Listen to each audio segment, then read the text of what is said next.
Всем привет! Друзья мои, мира вам и крепкого здоровья!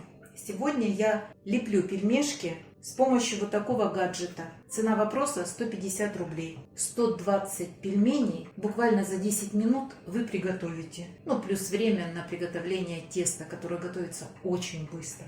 Поехали готовить. Сегодня очень вкусное тесто. Полкилограмма муки, чайную ложку без верха соли, 8 грамм, одно яйцо, 30 грамм растопленного вот до такого состояния сливочного масла. Все перемешиваем с помощью миксера. Как только все перемешалось, добавляем 200 грамм горячей воды. Не сразу кипятка, а так, чтобы вода у вас на столе постояла 5-7 минут.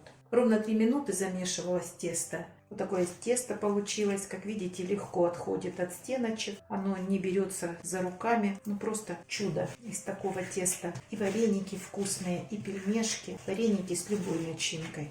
Сейчас до однородности немножечко повымешиваю, чтобы выпустить лишний воздух, так как я замешивала с помощью миксера. И оно стало более однородным. Ну, буквально я его минутку вымешиваю. Вот такое тесто получается. Я сразу его делю на несколько частей. Я знаю примерно, сколько на одну раскатку мне теста надо. Это вот столько. И поэтому я сразу делю вот на такие кусочки. Убираем в пакет, чтобы не заветрилось. Сейчас я все здесь подготовлю и продолжим.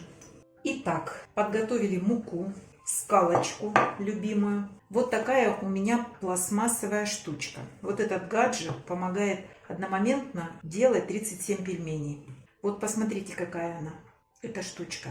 Обязательно должны быть ровные края. Не должно быть никаких заусенец и четкие грани. Тогда вам легко будет готовить пельмени. Я потом покажу почему. Вот эта глубина не должна быть меньше 1 сантиметра. Это то место, куда вы будете фарш выдавливать. Вот так смотрится с этой стороны. Я не знаю, чье производство, вообще не заморачивалась. И досточку я подготавливаю, которую посыпаю мукой. Все. Достаем кусочек теста. Вот смотрите, если вы будете руками лепить, то это тесто легко лепится без муки. Посмотрите, вообще не прилипает к рукам. Но мы без муки здесь не справимся, потому что с таким гаджетом только с мукой. Раскатываем такого диаметра, чтобы закрылись все ячейки. Сейчас раскатаю, покажу. Когда вы понимаете, что раскатывать совсем немного осталось, старайтесь одну сторону не припылять мукой. Вот нижнюю сторону я уже не припыляю мукой, а только верх. Все. Толщина, ну, наверное, чуть больше миллиметра. Обязательно присыпаем мукой. И вот эту пельмешницу тоже немножечко присыпаем мукой. Вот эта сторона у нас без муки. Мы стороной с мукой накрываем нашу пельменницу. Короткую делать нельзя, но и очень длинную я вам не рекомендую делать, потому что тесто, которое в муке, оно становится жесткое, а нам его еще придется обрезать и на повторное использование раскатывать. Все, а дальше берем фарш и выкладываем примерно пол чайной ложки. Вот так быстренько все заполняем. Друзья мои, слишком не набивайте, иначе с той стороны лопнут. Поехали быстренько.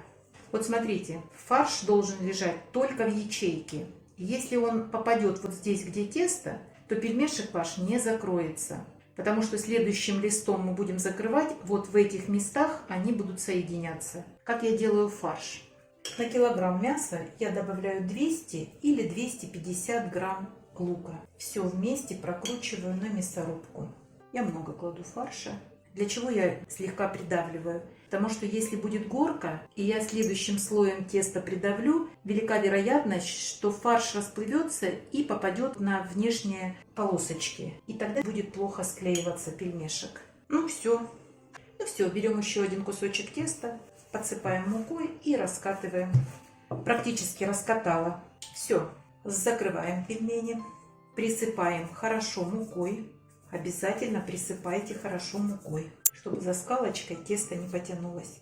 И начинайте аккуратно катать. Просто придавливаем и раскатываем. Поверните, если вам неудобно. И дальше. Качественная пельменница, это у которой вот хорошие острые грани, ровные и без заусенец. Все, убираем лишнее тесто. Сейчас покажу, что я с ним делаю. Еще маленько покатала. Переворачиваем и оп, они практически все легко выскакивают. Вот такие пельмешки у нас получаются. Я их складываю на досточку. Они не слипаются, как видите.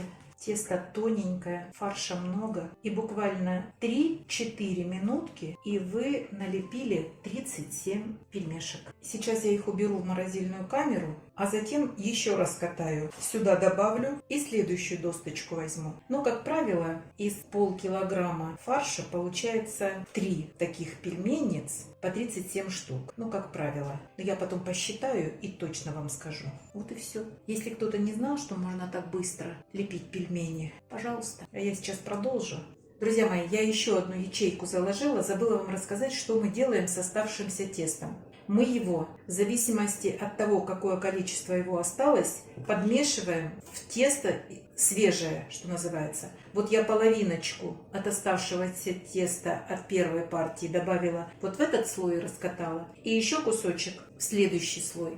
И так дальше и делайте. Потому что оно смешается с основным тестом и не будет таким жестким, когда вы соберете его в один комок. Это будет очень жесткое тесто, потому что оно уже наполнено мукой, что называется забито. А так вы постепенно оставшиеся добавляете, разбрасываете по всем остальным кусочкам теста, и все получится шикарно. Вот все, что я хотела вам сказать. Это вот уже вторые 37 штук. Ну вот и третью пельменницу я сделала. Сейчас разморожу фарш и буду еще готовить пельмешки. А вы, друзья, готовьте, ставьте лайки и не забывайте подписываться на наш с Петровичем канал. Пока-пока!